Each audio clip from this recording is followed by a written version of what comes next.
Good morning everyone. आज है day number 166 और आज एक बहुत ब्यूटीफुल मैसेज है जो कि एक फैक्ट है जिसको कोई चेंज नहीं कर सकता एंड अल्टीमेटली हम सबको इस बात को एक्सेप्ट करना ही है। कई लोगों को मरने का डर होता है, कई लोगों को अपनी फैमिली वालों के मरने का डर होता है और कई लोग अपने फैमिली मेम्बर्स को ऑलरेडी खो चुके हैं। उन सब में से मैं भी एक हूँ। मैंने अपनी फैमिली में अब तक 3 डेथ्स देखी हैं, अपने डैड की, अपने नानी की और अपने मामा की। मैं अपने मदर के फैमिली से ज़्यादा क्लोज़ हूँ और मुझे नानी के डेथ के बाद ऐसे लगा था कि बस अगर और एक इंसान मेरे फैमिली से गया तो मैं नहीं देख पाऊँगी, बिल्कुल भी नहीं। बट अभी 1 महीने पहले मेरे मामा की डेथ हुई है और वो वही रिलेटिव है जिनकी मैं बात कर रही थी, जिनकी तबीयत ख़राब है। हमने सब कुछ कर लिया, सब कुछ, बट आई थिंक जब बुलावा आता है तो उस बात को कोई टाल नहीं सकता। वो उनका डिसीजन था, उनकी सोल का डिसीजन था कि उन्हें कब जाना है और कैसे जाना है। लेकिन पता है आश्चर्य की बात यह है कि मैं बहुत कम रोई हूँ, बहुत। मैं इनफैक्ट जब ये सब कुछ हुआ ना, मुझे बिलीव ही नहीं हो रहा था उस समय कि वो सच है झूठ है। ये मतलब मामा का जो शरीर है वो सामने है, मतलब मैं बिलीव ही नहीं कर पा रही थी कि वो क्या हो रहा है। उसके बाद मेरे मन में तुरंत एक बात आई कि वो अपने रियल घर पे चले गए हैं।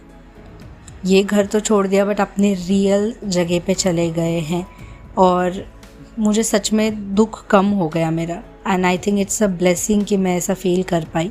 आई नो बहुत सारे लोग ऐसा फील नहीं कर पाते हैं, बहुत मुश्किल होता है। मैं उनसे दूर रहती थी इसलिए मेरे लिए थोड़ा इजी था, बट जब रोज़ हमारे साथ रहने वाला इंसान जब होता है, बहुत डिफ़िकल्ट होता है उनकी याद को ख़त्म कर पाना। हमारे मन में बार बार यही ख्याल आता है कि क्यों चले गए, क्यों चले गए, क्यों मेरे साथ ही ऐसा, क्यों मेरे ही फैमिली मेम्बर्स, क्यों बाकी के लोग तो इतने अच्छे से जी रहे। आई नो मैं ये सब कुछ से गुज़र चुकी हूँ, बट आज का जो मैसेज है ना, मैं भी उसे फॉलो करती हूँ कि हम सब एनर्जी से बने हुए हैं और एनर्जी एक ऐसी चीज़ है जिसे ना तो कोई क्रिएट कर सकता है ना कोई डिस्ट्रॉय कर सकता है। एनर्जी बस एग्जिस्ट करती है, उसे एक फॉर्म से दूसरे फॉर्म में बदला जा सकता है बस, ठीक है। तो उसी तरीके से जब भी किसी की डेथ होती है तो वो जो इंसान से आप मिले ना, जो आपके साथ थे इतने दिन, वो इंसान, वो सोल, वो आत्मा अब भी ज़िंदा है और वो आगे भी ज़िंदा रहेगी। ये जो शरीर का एक कवच उन्होंने पहन के रखा था, बस वो कवच निकाल के वो दूसरे कवच में चले गए हैं। और अगर ये सब क्या होता है, जब हम एक 1 बाय 1 जब शरीर चेंज करते रहते हैं, नया जन्म लेते रहते हैं, दैट मीन्स कि आत्मा की मुक्ति नहीं हुई है। कुछ भोगने के लिए यहाँ पर हम फिर से जन्म लेते हैं। कुछ जो इश्यूज सॉल्व नहीं कर पाए हैं उन्हें सॉल्व करने के लिए फिर से जन्म लेते हैं, ऐसा कहा जाता है। तो जब आत्मा को मुक्ति मिल जाती है तब वो सिर्फ एक लाइट सोर्स, एक एनर्जी, कहते हैं ना कि उजाले का एक किरण जैसा, एक लाइट के स्पॉट के जैसा वो रह जाता है। That's it. ना कोई शरीर, ना कोई फीलिंग्स, बस प्यार, बस अनकंडीशनल लव। वही उस लाइट के स्पॉट का यानी आत्मा का रियल नेचर होता है।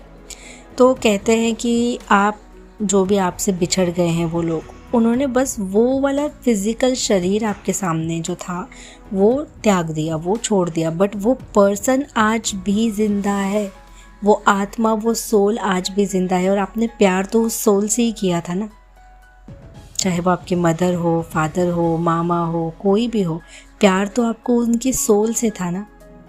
सो बिल्कुल भी सैड मत फील करना और अपने लिए भी मत डरना, किसी और के लिए भी मत डरना।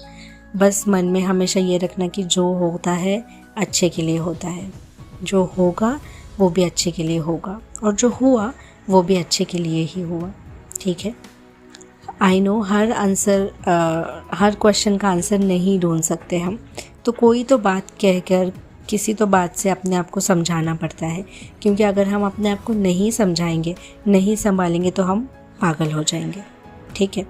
अब ये जो सोल होती है ना, अपने पितरों का नाम तो सुना होगा कि हमारे पितर हमारे साथ हमेशा रहते हैं। सो ये कौन है पितर? यही तो सोल्स हैं, वो भूत नहीं है, वो कोई नेगेटिव शक्ति नहीं है, वो आत्मा है जो हमेशा आपके साथ है।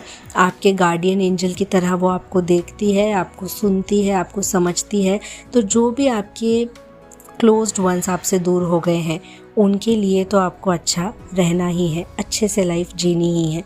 इसलिए सैड मत रहना, हैप्पी रहना, उनके लिए अच्छे से जीना। Okay, have a beautiful day all of you. Thank you so much for watching, listening and understanding.